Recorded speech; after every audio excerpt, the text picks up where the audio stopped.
The scent of smoke still lingers in my memory, sharp, bitter, and heavy with the ghosts of the dead. Even now, when the wind shifts, I can almost taste the ashes of that night. The night everything was taken from me. The night Eli's gentle hands went cold in mine. I remember the chaos. The skies painted red with fire and blood. The earth trembling under the weight of roaring alphas and desperate betas, our clans clashing like beasts with no sense of mercy. I was on the edge of the battlefield that night, tending to the wounded, waiting for Eli to return from the front line. He promised me he would. He always kept his promises. But that night he didn't. Instead, I saw him being carried back, limp, tail, eyes wide open but seeing nothing. A blade had pierced his chest clean through, and the crest of the Arden clan was burned into his uniform. Kale Arden's crest. They said the ruthless Alpha General himself led the charge. They said he showed no mercy, that he killed without blinking. That he gave the order to wipe out every beta standing in his way. My Eli was one of them. I fell to my knees beside him that night, my hands shaking as I tried to close his eyes. His blood soaked through my clothes, warm and slick, and I remember whispering his name over and over, begging him to wake up. But the world was already too quiet. Only the sound of flames remained, and somewhere, far away, Kale Arden's army was still marching forward, crushing everything in its path. From that moment, my heart filled with only one thing: hatred. Hatred for the man who destroyed everything I loved. Weeks passed, but time meant nothing. The war finally ended, but peace was a cruel lie. The price of survival was surrender. My clan, the Orans, had lost too much. Too many lives, too much pride, too little strength to fight back. Our council began whispering about peace treaties, alliances, and ways to rebuild. Rebuild on what? The bones of the people we buried? The ashes of our homes? I stopped attending meetings after the third one. Every discussion sounded like betrayal. Every talk of peace felt like a dagger pressed against Eli's memory. Then one evening my mother came to my room. Her face was tired, her eyes hollow, her voice trembling. "Rian," she said softly, "the council has made a decision." I looked up from where I sat beside the window, staring into the mist. "Another treaty?" I asked bitterly. "No," she whispered. "A marriage." I blinked. "What?" Her gaze faltered. "A political union. To seal the peace agreement between our clans." I already knew where this was going, but I asked anyway. The kind of question that tastes like poison on your tongue. "To whom?" She hesitated, tears gathering in her eyes. "Kale Arden." My breath caught. For a moment, I thought I'd misheard her. Then the words sank in like knives. "No," I stood up, shaking my head. "No, you can't mean that. You want me to marry the man who killed Eli." "It isn't what you think," she said quickly. "It's the only way, Rian. The council." "I don't care what the council wants." My voice broke, rising until it echoed off the walls. "He slaughtered our people. He took Eli from me." Her face crumpled. "I know. But if we refuse, there will be another war. We can't survive that. Not again." I laughed then, a hollow, broken sound. "So I'm the offering? The sacrifice for peace?" She didn't answer. She didn't have to. The wedding was held 2 weeks later. They called it a union of hope. I called it a funeral. The hall was grand, too grand for something so soulless. Gold banners hung from the ceiling, white roses lined the aisle, and every guest wore a mask of false peace. My hands were cold as I stood at the altar, the air thick with the scent of incense and politics. Then he walked in. Kale Arden, the Alpha General who destroyed my world. He was taller than I expected, broad-shouldered and dressed in black. His face was unreadable, carved from stone, his eyes like 2 shards of ice. I'd imagined this moment so many times, imagined spitting in his face, cursing him, demanding to know why he did it. But now that he stood before me, silent and motionless, I felt something worse than rage. I felt hollow. He didn't smile. He didn't even look at me properly. He only nodded once, as if acknowledging a business deal. When the officiant asked if he would take me as his mate, his voice was deep, steady, emotionless. I will. I barely managed to whisper my own response. And just like that it was done. No kiss. No vows. No warmth. Just two broken souls bound together by politics and hatred. When the crowd cheered, I wanted to scream. The mansion was worse. Kale's estate stood on the edge of the capital, surrounded by stone walls and dark forests that whispered with every gust of wind. The gates closed behind me with a finality that felt like a cage locking shut. Inside, everything was cold, marble floors, silver chandeliers, walls painted in shades of gray and black. Even the air smelled sterile, like nothing human had lived there for years. Servants bowed but never spoke. Every sound echoed as if afraid to stay. Kale showed me to my room personally. His footsteps were quiet, his presence heavy. "This will be yours," he said finally, opening a large door to a chamber overlooking the courtyard. His voice carried no warmth, no hostility, just distance. I crossed my arms. "Separate rooms, then?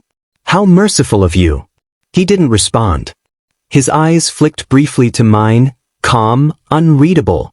Then he nodded and left without another word. The door closed behind him, and I stood there alone, staring at the empty bed, the silent fire, the window that looked out into a moonless night. I thought of Eli again. His smile. His laugh. The way he used to hum when he was nervous.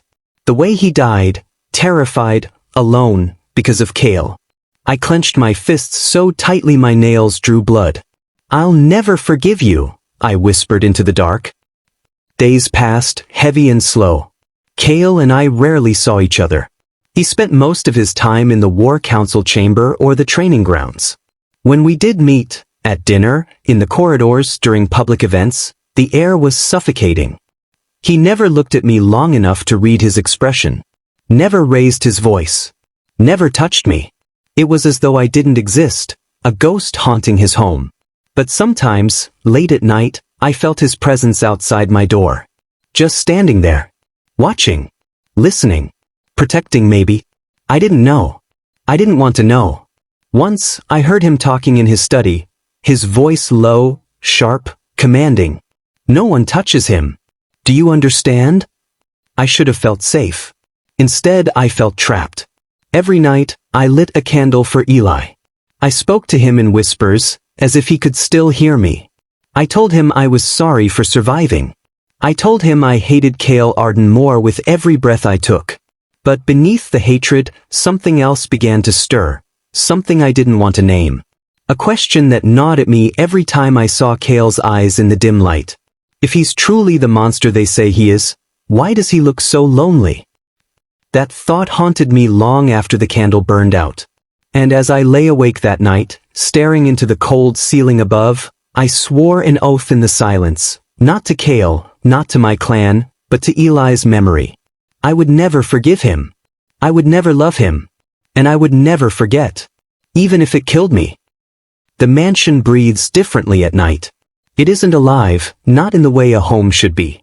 It feels like something watching, listening, holding its breath while I move through its empty halls. Every sound echoes too loudly, my footsteps on the marble floor, the faint crackle of firewood, the whisper of wind crawling past the tall windows.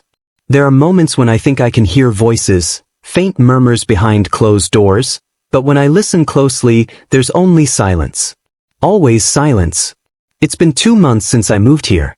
2 months since I became the unwilling spouse of Kale Arden, the alpha who destroyed my world.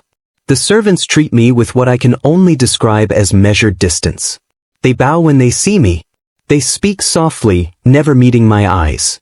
They bring my meals, my clothes, my letters, but never conversation.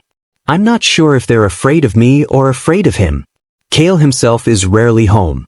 He leaves before dawn and returns after dusk, his boots echoing through the corridors like thunder. Sometimes I catch a glimpse of him in passing, in the hallway at the far end of the dining table, or on the balcony when the moonlight cuts across his face. He looks like he belongs to another world. A world of quiet storms and invisible scars. We don't speak much. When we do, it's only out of necessity. Your meal has been prepared. The council expects your presence tomorrow. You shouldn't walk outside after dark. Simple, cold sentences, stripped of warmth. But what unsettles me more is not his silence. It's the gestures. Small, quiet things that don't make sense. Like the cup of warm tea left outside my door every morning. I never see who brings it, but the scent, bitter chamomile, is the same one Eli used to brew for me when I couldn't sleep. Or the thick wool cloak that suddenly appeared around my shoulders one evening, when I'd fallen asleep beside the window, exhausted after hours of staring at the snow. I'd woken up to find Cale gone, the fire dim, and the faint trace of his scent, smoke and iron, lingering on the fabric. I wanted to believe it was coincidence. That he'd told a servant to do it out of duty, not kindness. But deep down, something inside me trembled at the thought that he might have done it himself. I pushed that thought away. I didn't want kindness from him. Not after everything he took from me. The nightmares don't stop. Almost every night, I see Eli's face again, blood on his lips, eyes wide, reaching for me through the smoke. "Rian," he says over and over, his voice fading into the crackle of fire. "Why did you let him kill me?" I wake up gasping, drenched in sweat, clutching my chest. One night, I stumbled into the corridor, desperate for air. The halls were dark except for the faint flicker of moonlight through the tall glass windows. My knees gave way halfway down the staircase. I pressed my palms to my face and let out a broken sound I didn't recognize as my own. That's when I heard him. "Rian." Cale's voice, low, steady, too calm for the hour. I looked up, and there he was, standing at the base of the stairs, wearing a dark robe and no expression. "Nightmares," he said quietly, not a question but an observation. "Don't," I snapped, my voice cracking. "Don't speak to me like you understand." His jaw tightened. Didn't mean what? To kill him? To burn everything we had. My words came fast, fueled by grief and rage that refused to die. "You act like you're some silent guardian now, but you're the reason he's dead. You." "Rian." That one word, low, commanding, but not angry, silenced me. I met his gaze then. For the first time, I truly looked into his eyes. Not cold, not empty, but something else. Something I couldn't name. There was pain there. Deep, buried pain that shouldn't have belonged to a man like him. He didn't defend himself. Didn't argue. He just stood there, the moonlight tracing the sharp edges of his face, and said softly, "Go back to bed." Then he turned and walked away, his steps fading into the silence of the mansion. After that night, something changed. He started leaving early but returning later, always after I was supposed to be asleep. But I could feel it when he came home. The air shifted. The silence grew heavier. And still, those small gestures continued. One morning, I found a book on my bedside table, The Songs of the River Clans. It was an old collection of poems Eli used to read to me when the world felt kind. I hadn't seen a copy since the war. My hands shook as I turned the pages. Some of them were torn, others stained, but it was real. The dedication on the first page read, "To those who still believe in peace." Cale didn't say a word about it. I told myself it didn't matter, that it was just a political performance, a way to make the marriage look peaceful. But the doubt had already begun to grow, quiet, persistent, impossible to ignore. The next week, Cale told me I was required to attend a council meeting in the capital. I hated those meetings. The room always smelled of polished wood and deceit. Alphas from different clans sat around a long table, pretending to discuss peace while silently measuring each other's throats. I kept to myself, my hands folded neatly on my lap, eyes fixed on the table. Cale sat at the head, his expression unreadable as always. But when a younger alpha from another clan made a snide remark about the Omega who sleeps beside the murderer, Cale's hand tightened around his cup. For a moment, I thought he'd attack him.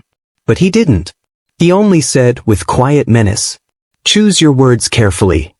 The room went silent. The young alpha looked away, pale. Cale didn't glance at me once, but I felt the weight of his protection like an invisible shield. Later, as I waited in the corridor for the guards to escort me home, I overheard two councilmen whispering near the stairs. Arden's methods were always strange. They say he refused to follow direct orders during the war. Orders from whom? The High Council. He was told to burn the Beta Quarter, wipe them all out. But he didn't. He stood down. Nearly cost him his title. My heart stopped. That can't be true, the other man muttered. Then who carried out the attack? The first one shrugged. Another commander. Arden took the blame to protect the chain of command. Either that or he was covering something up. Who knows with him? I didn't wait to hear more. My chest was tight, my mind spinning. Kale defied orders? He didn't want the Beta Quarter destroyed? No, that couldn't be true. It couldn't. Because if it was, then everything I believed about him, about Eli's death, would start to crumble. That night, I couldn't sleep. I sat by the window, staring at the garden below. The moonlight lay across the snow like silver fire. Somewhere down the hall, I could hear Kale's footsteps. The door to his study creaked open. Light spilled into the corridor. For a brief second I saw him, head bowed over a table, his face illuminated by the dim glow of a lantern. He looked tired. Not just physically, but in a way that reached into the soul. He reached into a drawer and pulled out something small, a pendant. My breath caught. It was familiar. Too familiar. Eli's pendant. The one I'd buried with him. I stepped back into the shadows before Kale could look up, my heart pounding. Why did he have that? Was it guilt? A trophy? Or something else? For the first time since I arrived, I wasn't sure who Kale Arden truly was. The wind was restless that night, howling against the walls like a caged beast. The mansion seemed to breathe with it, the old stones groaning under the weight of another sleepless evening. I couldn't rest, not after what I saw. Eli's pendant. Kale had it. The same pendant I buried with Eli the day I lost him. The small silver charm shaped like a teardrop, a symbol of peace between our clans, ironically soaked in blood. Why did Kale have it? I couldn't stop thinking about it. I couldn't stop picturing his face in that dim light, so still, so heavy, as if the pendant carried every ghost he'd ever known. Something wasn't right. Something was missing from the story I'd been told. For weeks, my hatred had been a constant flame inside me, easy, familiar, steady. But now, it flickered. Doubt was the wind, and I couldn't stop it from spreading. I needed answers. That night, I left my room quietly, wrapping a thin cloak around my shoulders. The corridors were dark, the air thick with the scent of rain. I could hear thunder rumbling in the distance, low and impatient. Kale's study was at the far end of the west wing. The door was slightly ajar, a faint glow spilling into the hallway. I moved closer, my footsteps soft against the marble. And then voices. Kale's, low and steady as ever. Another, rougher, one of his generals, maybe Commander Vale. You can't keep hiding the truth forever, Vale was saying. He deserves to know. I told you before, Kale replied, his tone calm but weary. If he knows, it will destroy what's left of his peace. Let him hate me. It's easier that way. My chest tightened. They were talking about me. You took the blame for something you didn't do, Vale pressed. You let his clan brand you a murderer. That isn't justice, that's madness. Kale didn't respond immediately. I could hear him pacing, slow, heavy steps, the kind of silence that holds too much pain. Eli's death was an accident, he said finally. His voice cracked at the edge, softer than I'd ever heard it. And it wasn't one of my men who caused it. It was one of Rian's. My heart stopped. No, that couldn't be true. Kale continued, their beta commander, Taran Oren. He was ordered to retreat but defied the signal. He led his troops straight into the crossfire. When I tried to pull back, it was too late. Eli was caught between the flames. I saw it happen. My breath came short and sharp. My uncle, Commander Taran, had been one of the highest officers in our clan. He'd told me Kale slaughtered Eli in cold blood. He was the one who swore vengeance, who pushed my hatred forward when grief made me blind. He betrayed orders, Vale said grimly. And yet the council blamed you. Kale exhaled. If I'd revealed the truth, the Orens would have demanded Taran's execution. The peace treaty would have crumbled. We'd be drowning in blood again. So I took it. I let them hate me. There was a long pause. Then Kale said quietly, almost to himself, "He deserves to hate me anyway. I failed to save the one person who made him smile." I staggered back from the door, my knees trembling. My hands were cold, shaking so badly I almost dropped the pendant I still carried in my pocket. Eli's pendant, the one Kale must have kept all this time. The hallway seemed to tilt, my breath catching on every thought tearing through my chest. Eli's death wasn't Kale's fault. It was my clan, my blood, my family. I don't remember walking back to my room. I only remember standing there, staring at the window as rain began to fall, slow at first, then hard, furious, relentless. My reflection in the glass looked like a stranger's, eyes hollow, face pale, jaw clenched. Everything I'd believed for years had been a lie. Kale hadn't killed Eli. And I had spent every waking moment cursing an innocent man.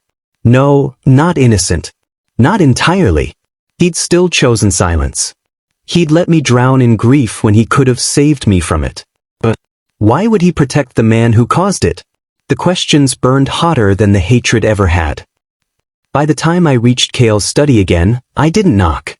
I pushed the door open, the sound echoing like thunder. Kale looked up from the table, startled but calm.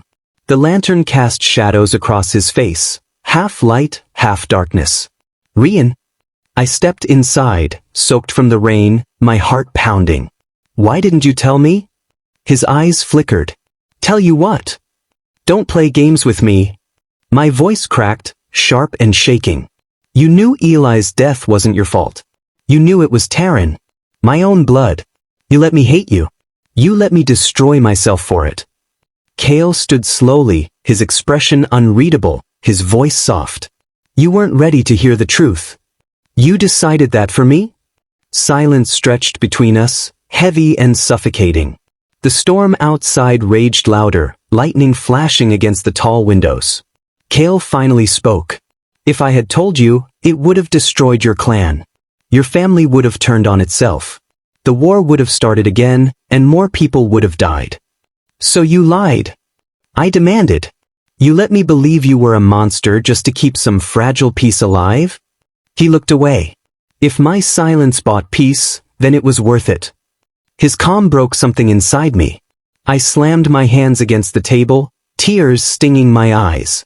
"You arrogant, heartless." But before I could finish, Kale's voice cracked, low, raw, full of something I'd never heard from him before. "Do you think I wanted you to hate me, Rian?" I froze. He stepped closer, the light catching in his eyes. "Every time you looked at me with that hatred, I remembered Eli's face. I remembered his screams. I remembered how I failed to save him. If bearing your hatred meant sparing you more pain, then I'd carry it for the rest of my life."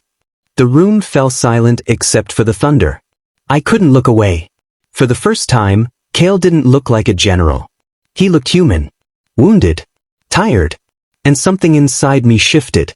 The hatred I'd carried for so long cracked open, spilling confusion, grief, and something far more dangerous, understanding. "I don't know what to feel," I whispered. Kale's gaze softened. "You don't have to forgive me." He started to turn away, but before he could, I reached out and caught his wrist. His skin was warm under my fingers, his pulse steady but strong. He froze, looking down at my hand as if it burned. Neither of us spoke. But in that silence, something fragile began to take root, a connection I didn't want, but couldn't deny. That night, I couldn't sleep again. The storm outside grew wilder, the wind rattling the windows. I sat by the fire, Eli's pendant clutched in my hand, Kale's words echoing in my head. Then the sound. A faint creak near the window. I turned, frowning. The curtains moved slightly, not from the wind, but from something else. A shadow. A glint of metal. Instinct took over. I dropped to the floor just as a knife flew past me, embedding itself in the wall where my head had been.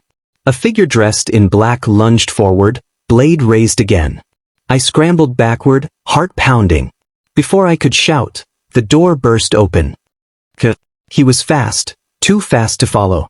In a single movement he grabbed the assassin's wrist, twisted it until the knife clattered to the floor, and slammed the intruder against the wall. "Who sent you?" Kale snarled, his voice deadly calm. The man didn't answer. Instead, he bit something, poison probably, and went limp. Dead within seconds.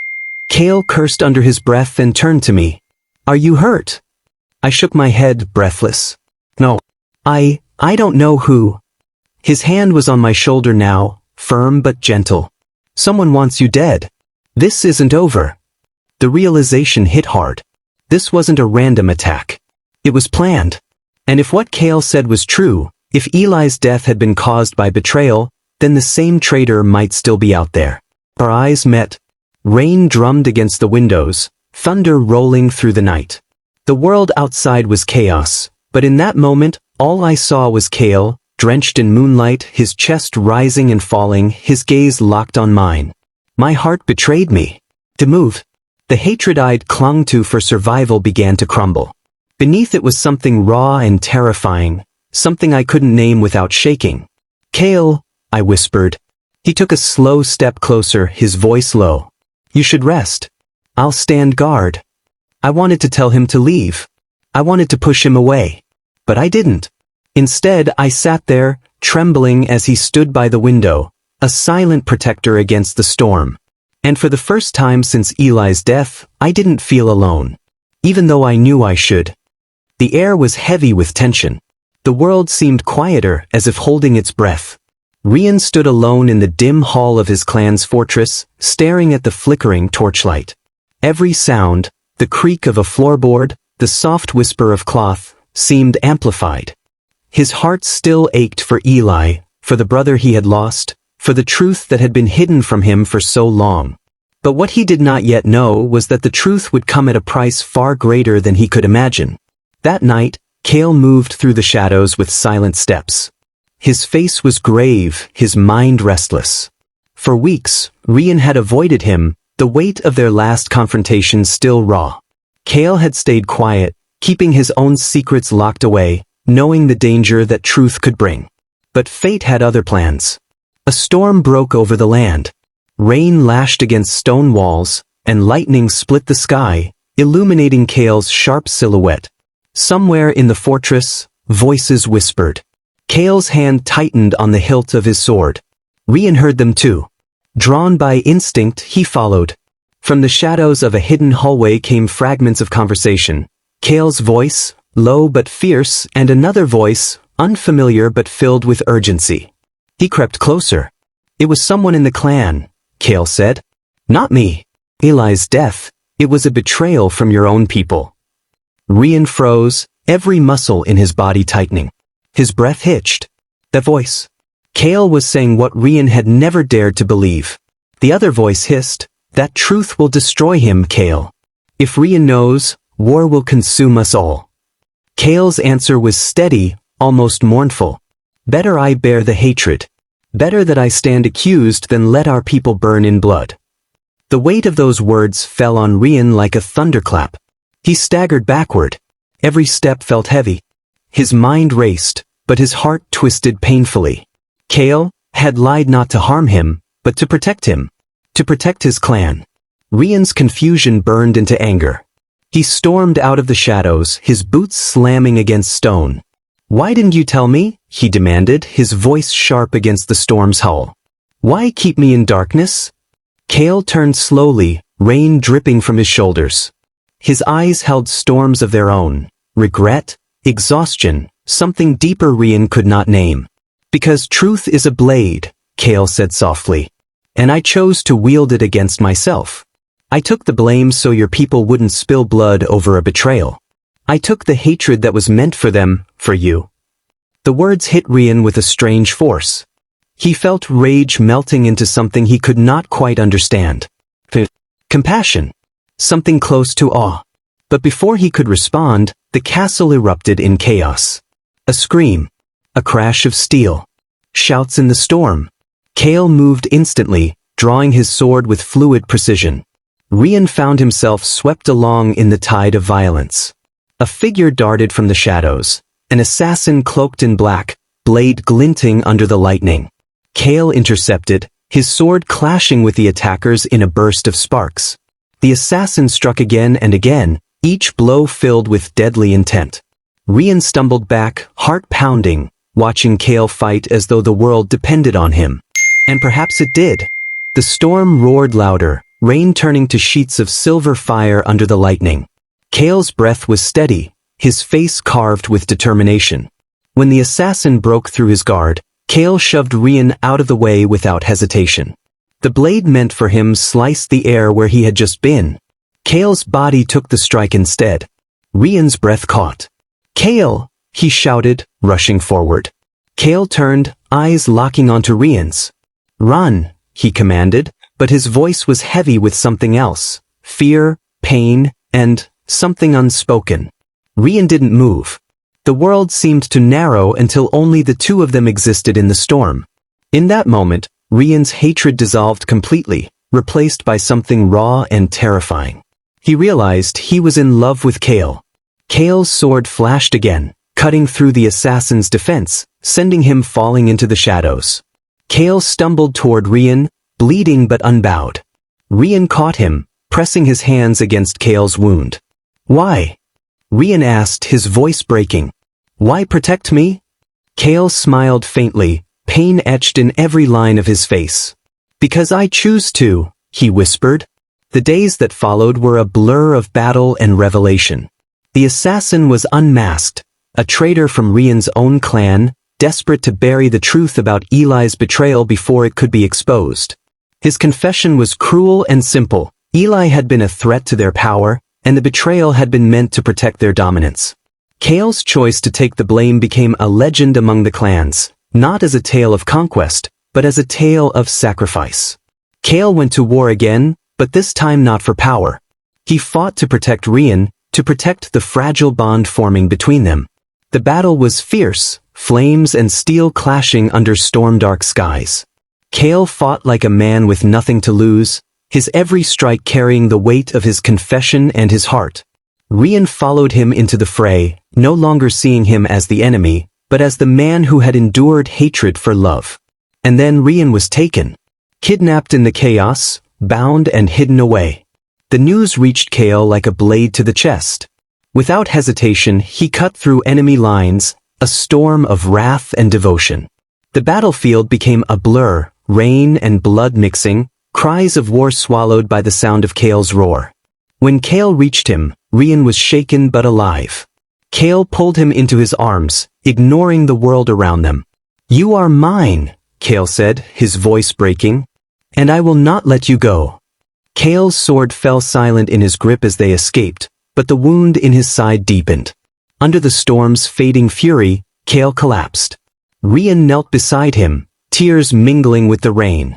"Kale, don't leave me," he whispered, cradling the man he had once hated and now loved more than life itself. Kale's lips curled into a faint smile. "I love you," he breathed, his last words slipping into the storm. But he did not die. When the dust settled, the truth about Eli's death became public. The traitor was punished, and peace returned to the land, fragile but enduring. Rian, once broken by grief, chose Kale not because of politics, but because of love. He stayed by Kale's side, no longer as a warrior filled with hatred, but as a man bound by choice and devotion. The story closed quietly. Rian stood on the balcony where he had once wept for Eli. The morning sun rose slow and golden, casting light over the war-torn land. Kale's arm was around him, warm and steady. For the first time, Rian felt something he had never known before: peace and love.